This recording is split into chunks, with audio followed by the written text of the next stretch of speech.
إن الحمد لله نحمده ونستعينه ونستغفره نعوذ بالله من شرور أنفسنا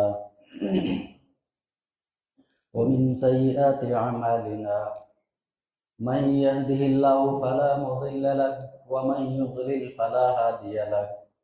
وأشهد أن لا إله إلا الله وحده لا شريك له وأشهد أن محمدا عبده ورسوله يا أيها الذين آمنوا اتقوا الله حق تقاته ولا تموتن إلا وأنتم مسلمون يا أيها الناس اتقوا ربكم الذي خلقكم من نفس واحدة وخلق منها زوجها وبث منهما رجالا كثيرا ونساء واتقوا الله الذي تساءلون به والأرحام إن الله كان عليكم رقيبا يا أيها الذين آمنوا اتقوا الله وقولوا قولا سديدا يصلح لكم أعمالكم ويغفر لكم ذنوبكم ومن يطع الله ورسوله فقد فاز فوزا عظيما أما بعد فإن خير الحديث كتاب الله وخير الهدي هدي محمد صلى الله عليه وسلم وشر الأمور محدثاتها وكل محدثة بدعة وكل بدعة ضلالة وكل ضلالة في النار أعوذ بالله السميع العليم من الشيطان الرجيم بسم الله الرحمن الرحيم قاف والقرآن المجيد بل عجبوا أن جاءهم منذر منهم فقال الكافرون هذا شيء عجيب أإذا متنا وكنا ترابا ذلك رجع بعيد قد علمنا ما تنقص الأرض منهم وعندنا كتاب حفيظ بل كذبوا بالحق لما جاءهم فهم في أمر مريج أفلم ينظروا إلى السماء فوقهم كيف بنيناها وزيناها وما لها من فروج والأرض مددناها وألقينا فيها رواسي وأنبتنا فيها من كل زوج بهيج تبصرة وذكرى لكل عبد منيب ونزلنا من السماء ماء مباركا فأنبتنا به جنات وحب الحصيد والنخل باسقات لها طلع نضيد رزقا للعباد وأحيينا به بلدة ميتا كذلك الخروج كذبت قبلهم قوم نوح وأصحاب الرس وثمود وعاد وفرعون وإخوان لوط وأصحاب الأيكة وقوم تبع كل كذب الرسل فحق وعيد أفأينا بالخلق الأول بل هم في لبس من خلق جديد وقال جل وعلا بسم الله الرحمن الرحيم سبحان الذي أسرى بعبده ليلا من المسجد الحرام إلى المسجد الأقصى الذي باركنا حوله لنريه من آياتنا إنه هو السميع البصير سبحانك لا علم لنا إلا ما علمتنا إنك أنت العليم الحكيم رب اشرح لي صدري ويسر لي أمري واحلل عقدة من لساني يفقهوا قولي رب زدني علما اللهم رب زدني علما وارزقني فهما آمین تمام قسم کی تعریف و توصیف حمد و ثنا کبریائی و بڑائی بزرگی و برتری اللہ وحدہ لا شریک کے لیے لائق و زیبا ہے جو ہم سب کا خالق مالک رازق اور حقیقی پالنہار ہے الحمدللہ رب العالمین بعدہ انگن تو بے شمار درود و سلام نازل ہو اللہ کے تمام نبیوں اور رسولوں پر خصوصاً آخری نبی رہبر عالم محسن انسانیت امام کائنات تاجدار مدینہ جناب محمد رسول اللہ صلی اللہ علیہ وسلم پر آپ کے آل پر آپ کے اصحاب پر اللہم صلی علی محمد وعلی آلہ وصحابہ وبارک وسلم علیہ محترم بزرگوں اسلامی بھائیوں اور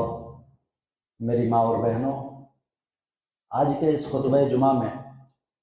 میں آپ کے سامنے جس عنوان پر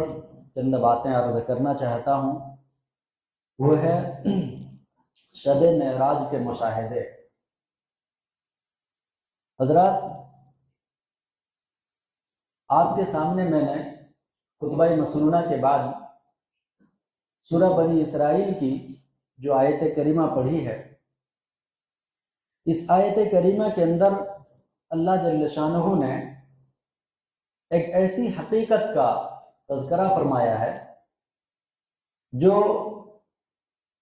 در حقیقت انسان کے فہم و شعور سے بالاتر ہے۔ اللہ رب العالمین کا یہ دستور اور اللہ تعالیٰ کی یہ سنت رہی ہے کہ جب بھی انسانوں کے اندر بگاڑ آیا، فساد آیا، تو لوگوں کی اصلاح کے لیے اللہ جل شانہ نے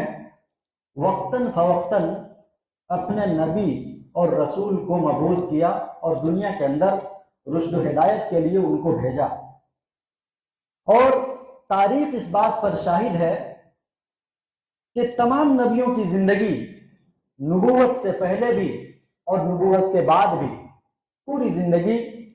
زندگی کے تمام گوشے میں بالکل پاک اور صاف تھی، یعنی کوئی اخلاقی خرابی نہیں۔ چاہے معاملات کے اندر لے لیں، ان کا معاملات بھی دوسروں سے بالکل صاف اور شفاف، اخلاق و کردار کے پہلو میں وہ نمایاں، اور اسی طرح زندگی کے تمام چیزوں میں وہ معاشرے کے اندر سب سے افضل لوگ ہوا کرتے، جو ان کی صداقت اور ان کی سچائی کے لیے کافی ہے۔ لیکن اس کے باوجود اللہ رب العالمین نے نبی کی نبوت کو ثابت کرنے کے لیے، رسول کی رسالت کو واضح کرنے کے لیے تمام نبیوں کو لگ بھگ اللہ تعالیٰ نے کچھ نہ کچھ معجزے اللہ نے عطا کیے، اور ان معجزے کو دیکھ کر کے قوم ایمان لے آتی اور بہت سے قومیں شرکس بن جاتی۔ تو جس طرح حضرت موسیٰ علیہ السلام کو بہت سارے معجزے ملے، حضرت عیسیٰ کو معجزے ملے، اور اسی طرح دیگر انبیاء اکرام کو معجزے ملے، لیکن پیارے نبی صلی اللہ علیہ وسلم کی زندگی کو آپ دیکھیں تو سب سے زیادہ معجزہ جس نبی کو اللہ تعالیٰ نے عطا کیا وہ ہمارے اور آپ کے پیارے نبی صلی اللہ علیہ وسلم ہیں۔ یہی وجہ ہے کہ آپ کے معجزات کئی ایک ہیں۔ کبھی پتھر آپ کو سلام کرتے ہیں، کبھی درخت آپ کے لیے سجدہ کر جاتے ہیں، کبھی انگلیوں سے پانی کے چشمے پھوٹ پڑتے ہیں، کبھی ایک گلاس دودھ ہزاروں کے لیے 70 لوگوں کے لیے کافی ہو جاتے ہیں۔ انہی معجزات میں سے ایک معجزہ جو اللہ تعالیٰ نے بیان کیا وہ اسراء اور معراج ہے۔ اسراء اور معراج کیا ہے، اس کو ہم سب سے پہلے جانتے ہیں۔ اسراء اور معراج یہ دو چیزوں کا نام ہے، یعنی ایک اسراء ہے اور دوسرا معراج ہے۔ تو اسراء کا مطلب کیا ہوتا ہے اور معراج کا مطلب کیا ہے، اس کو سب سے پہلے ہم جانتے ہیں۔ دیکھیے عربی زبان کے اندر یہ سین را یا اسی سے اسراء ہے۔ تو اسراء کا مطلب ہوتا ہے رات میں چلنا، رات میں سفر کرنا، اور معراج کا مطلب کیا ہوتا ہے، چڑھنا، بلند ہونا۔ اور معراج سیڑھی کو بھی اسی لیے بولتے ہیں عربی کے اندر، زینے کو چڑھنے والی چیز کو معراج بولتے ہیں، سیڑھی کو۔ تو دیکھیے یہ اس کا مفہوم ہے۔ اب پیارے نبی صلی اللہ علیہ وسلم کو رات کے ایک حصے میں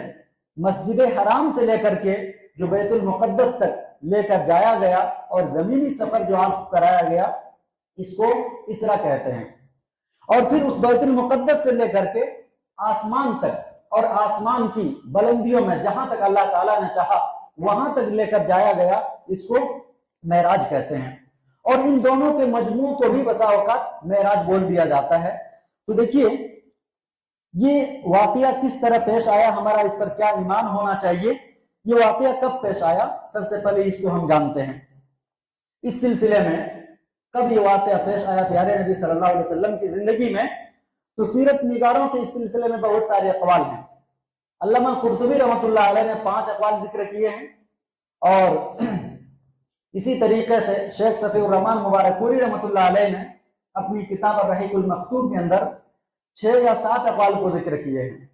سیرت ابن ہشام کے اندر انہوں نے لگ بھگ 15 اقوال کو انہوں نے ذکر کیا ہے، لیکن کسی کے اندر یہ متحقق نہیں ہے کہ یہی سال اور یہی مہینہ اور یہی دن میں اللہ کے رسول صلی اللہ علیہ وسلم کو معراج کرائی گئی، آپ کو معراج کرایا گیا، یہ واضح نہیں ہے۔ بس اللہ تعالیٰ نے اس چیز کو مخفی رکھا ہے، اس کو اپنے علم میں رکھا ہے۔ لیکن علامہ صفی الرحمن مبارک پوری رحمۃ اللہ علیہ کہتے ہیں کہ سورہ بنی اسرائیل کے سیاق سے اگر ہم دیکھتے ہیں تو یہ اندازہ ہوتا ہے کہ یہ پیارے نبی صلی اللہ علیہ وسلم کی مکی زندگی کا بالکل آخری دور کا یہ واقعہ ہے۔ اور اس سلسلے میں دیکھیے میں بتاؤں، اس کا پس منظر بھی کچھ یوں مورخین نے بیان کیا ہے کہ پیارے نبی صلی اللہ علیہ وسلم جب اس دنیا کے اندر مبعوث کیے گئے تو آپ کو مبعوث کیے گئے اور آپ کو آخری رسول بنا کر جب رحمت للعالمین بنا کر بھیجا گیا آپ کو، تو آپ نے اللہ رب العالمین کے پیغام کو لوگوں تک پہنچانے کے لیے بڑی محنتیں کی، بڑی کوششیں کی، حتیٰ کہ پیارے نبی صلی اللہ علیہ وسلم کے بارے میں اللہ نے فرمایا لعلک باخع نفسک،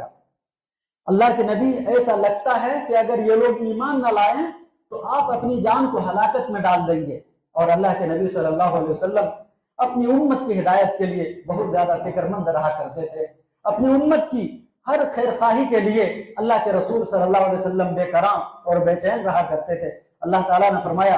لَقَدْ جَاءَكُمْ رَسُولٌ مِّنْ أَنفُسِكُمْ عَزِيزٌ عَلَيْهِ مَا عَنِتُّمْ حَرِيصٌ عَلَيْكُمْ بِالْمُؤْمِنِينَ رَءُوفٌ رَحِيمٌ، کہ لوگوں تمہارے بیچ ایک ایسے رسول آئے ہیں اللہ کی طرف سے، لَقَدْ جَاءَكُمْ رَسُولٌ مِّنْ أَنفُسِكُمْ، جو تمہیں میں سے ہیں، عزیز علیہ ما عنتم حریص علیکم، تمہیں جو تکلیف پہنچتی ہے اس تکلیف پر وہ رسول بے چین ہو جاتے ہیں، پریشان ہو اٹھتے ہیں، اور تمہاری منفعت کے، تمہارے فائدے کے وہ بڑے حریص رہا کرتے ہیں۔ لقد جاءکم رسول من انفسکم عزیز علیہ ما عنتم حریص علیکم بالمؤمنین رؤوف الرحیم، وہ رسول جو تمہارے اوپر، مومنوں کے اوپر بے انتہا مہربان اور رحیم ہے۔ وہ رسول اتنی خاطر خواہ ہونے کے باوجود جب مکہ والوں نے جھٹلایا اور آپ کو تکلیفیں دینا شروع کر دی تو نبوت کے 1 سال نہیں، 2 سال نہیں، بلکہ 10 سال کا عرصہ گزر گیا۔ تاریخ میں یہ بات ضرور موجود ہے کہ جب حضرت حمزہ اور حضرت عمر بن خطاب رضی اللہ عنہ نے اسلام قبول کیا تو لوگوں کے لیے کچھ آسانیاں ہوئی، لیکن ابھی پوری طرح سے تمام طرح کی پریشانیاں ابھی چھٹی نہیں مسلمانوں سے، مسلمانوں کو ہر طرح سے ستایا گیا، پریشان کیا گیا، اور آپ جب مکہ میں مایوس ہو گئے، آپ جب مکہ میں مایوس ہو گئے کہ اب یہاں اللہ کی بات کو ماننے والے لوگ نہیں ہیں، تو آپ نے ایک امید کی کرن لے کر کے مکہ سے نکل کر کے سوچا کہ دور دراز علاقوں میں بھی جائیں اور جہاں توحید کو دعوت دیں، چنانچہ طائف کا آپ نے انتخاب کیا۔ پیارے نبی صلی اللہ علیہ وسلم طائف پہنچے اپنے ایک غلام کے ساتھ، اور طائف کے سامنے وہاں بڑے سرداروں سے ملاقات کر کے آپ نے انہیں دعوت توحید دی، لوگوں کو اللہ کی طرف بلایا۔ حقیقت میں ہونا چاہیے تو یہ تھا، جس رسول کی صداقت، جس رسول کی سچائی، جس رسول کی امانت داری سب لوگ جانتے تھے، وہ رسول بھلا اللہ پر جھوٹ کیسے بول سکتے ہیں، تمام لوگوں کو ماننا چاہیے تھا۔ لیکن طائف والا نے پیارے نبی صلی اللہ علیہ وسلم کو جو تکلیفیں دی، جو اذیتیں دی، جو جس طرح آپ کو مارا گیا، تاریخ میں اس بات کو رقم کیا گیا ہے کہ پیارے نبی صلی اللہ علیہ وسلم جب طائف کے لوگوں نے ایمان نہیں لایا، جب آپ واپسی 1 ہفتہ رکنے کے بعد جب وہاں سے واپس ہونے لگے، واپسی میں طائف کے کچھ گنڈوں کو، موالیوں کو اور لچے نوجوانوں کو آپ کے پیچھے لگا دیا گیا۔